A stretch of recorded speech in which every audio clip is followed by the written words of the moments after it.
So I designed Cravings Monitor to go along with this aspect of our weight management journey as we're discussing how 30 seconds a day weight loss ideas as we're going through currently the weight management round table with the brain and the soul as chair. I went ahead and created this little web app to kind of go along with what we're doing. And I'm going to give a brief description of the app in this video. So if you see something and you're craving it, you're going to say yes. And again, this app is designed to help monitor your cravings and then to see if your cravings are strong, weak, and if there's a pattern to the type of influences that impact your cravings.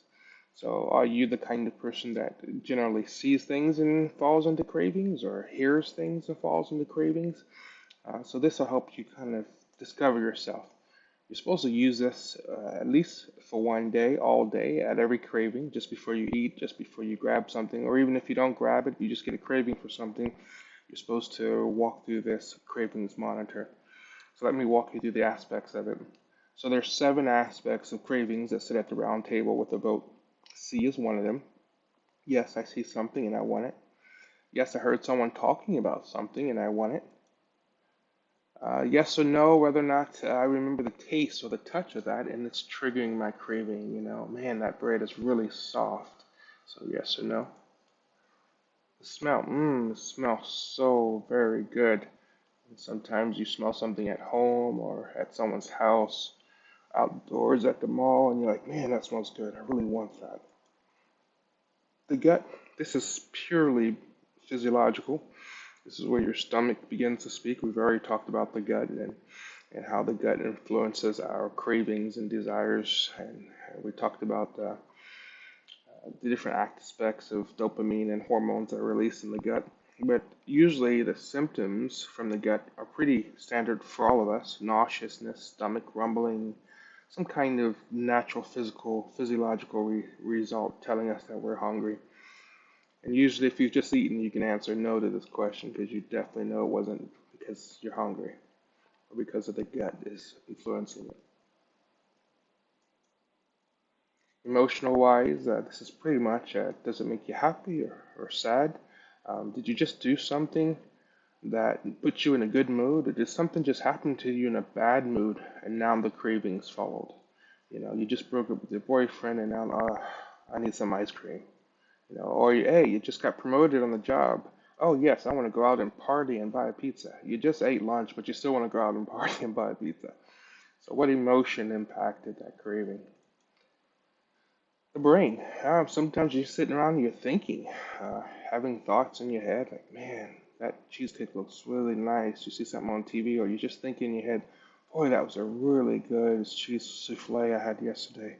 I gotta learn how to make that. And you're just thinking about it, and suddenly you're wanting to get it and eat it.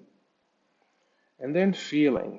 Feeling is our force multiplier, or quite the opposite. It is our force reducer, depending on which way we go. If the craving is followed by good energy and good mood, good chi, and then you're most likely to say, yes, I want to go get it now, and I'm definitely getting it after work. But if your feeling is like, it's raining outside, my car's broke down, I don't want to drive all the way across town, I hate to ask someone to make that, we just had some last week, then you'll fall on this end of the spectrum. But if you're indifferent and you really don't care energy wise, and you'll do whatever the round table decides, you just say, whatever. We haven't talked yet about the soul, but the soul is a non physical aspect of our cravings that does have an impact, and we'll talk about that later. So I'm just going to go through this. But generally, the soul is that soft self talk, that Turing test that makes us human. When you eat something, you have that self talk that says, should I have eaten that? Or should I be doing that? Or maybe I shouldn't be eating cheesecake now. I just had lunch. If you heard that, if you've had that type of dialogue, then you would say yes here. If you didn't hear that, you would say no there. And then, did you give in to the craving? Yes, I did. No, I didn't give in to the craving. And lastly, after you gave in to the craving, was there any regret, remorse? Did your soul put pressure on you Do you have any more of that self-negative or positive talk afterward? And then here's the conclusion.